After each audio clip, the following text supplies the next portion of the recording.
మన పిల్లల కోసం మనం ప్లాన్స్ వేస్తున్నాం. ఏం చదువులు చదివించుదాం, ఏం సంపాదించి పెడదాం, వారు ఏం బట్టలు వేసుకోవాలి, వారు ఎలాంటి షూ వేసుకోవాలి, ఎలాంటి చెప్పులు వేసుకోవాలి, నా పిల్లలు ఈ విధంగా ఉండాలి, ఆ విధంగా ఉండాలని ఆలోచన మనం కలిగి ఉంటాం. నీ పిల్లల కోసం నువ్వింత ఆలోచన కలిగి ఉంటే మరి నీ కొరకు నిన్ను సృష్టించిన వాడు ఎలాంటి ఆలోచన కలిగి ఉంటాడు? ఒకసారి ఆలోచించావా? దేవుడు మాట్లాడుతున్న మాట, ఏమి తిందుమా, ఏమి త్రాగుదమా అని చింతపడకండి, బాధపడకండి. అవన్నీ కావాలని మీ పరలోకములో ఉండే మీ దేవుడికి తెలుసు. ఆయన అన్నీ అనుగ్రహిస్తాడు.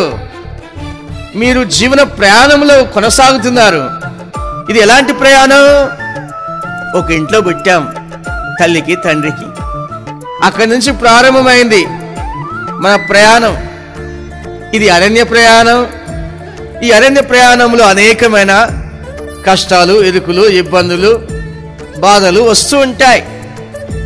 అలాంటి పరిస్థితుల్లో అరణ్యములో ఇశ్రాయేలు ప్రజలకు ఏ విధంగా అయితే ఆయన తోడుగా ఉండి నడిపించాడో, ఈ జీవన ప్రయాణంలో కూడా దేవుడు మనకు తోడుగా నడిపిస్తాడు. మానవ మాతృలు వారి పిల్లల కోసం ఆలోచించే ఆలోచన చూస్తే ఎన్నో ప్లాన్లు వేస్తారు.